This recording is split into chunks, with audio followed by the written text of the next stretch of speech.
Breaking travel news. Travel Talk with Phil Blizzard, talking to industry experts and decision makers. On this occasion of Travel Talk, we're talking with the hotel manager of the Queen Mary II. And Robbie, nice to catch up with you. Welcome aboard. Thanks for sparing a bit of time. So, what is the actual role of a hotel manager on board a ship? The role on board Queen Mary II is quite extensive, actually. The title's very short, but a lot of responsibility goes with that. Basically, my job involves all the guest experience side of things.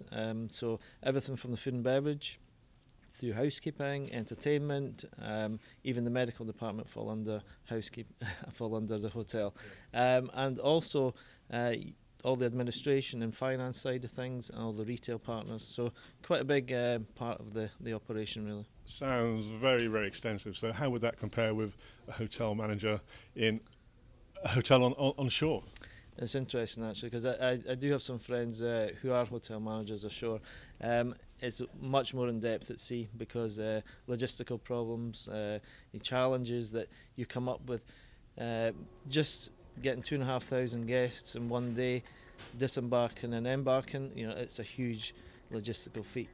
Is there anything such as a typical day, and if so, what would that typical day be like? Sure, yeah. Queen Mary II is a very challenging ship, and is very rarely 2 days the same, which is part of the reason that I enjoy being here, because you get that variation.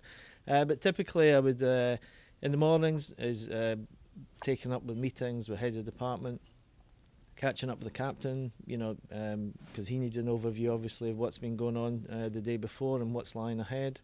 And basically it's taken up with a lot of meetings. In the afternoons, it's going around the operation, see what we're offering in terms of, from a food and beverage standpoint, make sure everything's up to speed. And then in the evenings, a lot of socialising involved with the role. Obviously guests are around, and the hotel is actually in full swing come 5 o'clock in the evening, so it's catching up with guests, getting some feedback from them as well, which is very important. We say, or said it's a hotel. It's more than a hotel. It's a resort, really. So give us an overview of the leisure facilities and the entertainment. Well, Cunard, as you know, is a very British product operating in an international market. So obviously we have to cater for that international market as well. So we have our Cunard Insights programme, which is many lecturers that come on board, celebrity lecturers, politicians, journalists you may have seen on TV, or print journalism.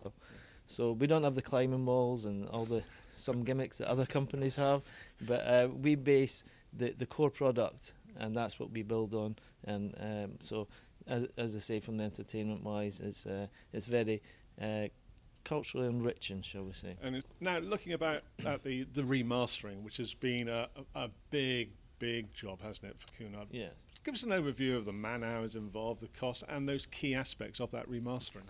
Yeah, the remastering was huge for the ship. It's the the second largest refit that the corporation have ever undertaken. So 105 ships, and it was done in a 24-day period. And in that time, we spent $130 million on the ship, which we had over 3,000 people living on board the ship, which we had to cater for as well. So it's not as if the ship's completely empty, because all the rooms were occupied as well. So you have to work around that. We had to feed them as well. So logistically, quite a huge operation as well, especially for the hotel. So with these 3,000 plus the day workers, plus our own crew living on board, albeit a reduced number of our crew living on board, the man hours over that 24-day period were about 1.2 million man hours. Wow. That's phenomenal. And when it came to the actual key aspects of the remastering, from the guest's perspective, what were those? Every stateroom and suite underwent a full refurbishment. There's, as you could probably see if you've sailed with Cunard before or seen the brochures before, it's been totally modernised as such. And the public spaces, the King's Court was a big one. Deck 7 in general was a big refurbishment. The Winter Garden became the Corinthia Lounge. which that, along with King's Court, has probably been the biggest success of the refit period. And miles of new carpet on it. Yeah, indeed, yes. Every place you can see has been recarpeted. So I'm wondering, why was this necessary? I mean, we don't give away the age of a lady, but the QM2 is a very young lady. She is. Considering her lifespan is approximately 40 years. So she's only about a quarter of the way through her life. However, Queen Mary 2 is at sea 8 months of the year, which is much more than any other ship. And I mean at sea, full every day at sea, because doing the transatlantic crossings. So, you still have 2,500 people going through that ship every day. So it takes its toll. Well, I'd like to thank you very much for joining us and providing us with a fascinating insight to the role of a hotel manager and the operational aspects of the Queen Mary 2.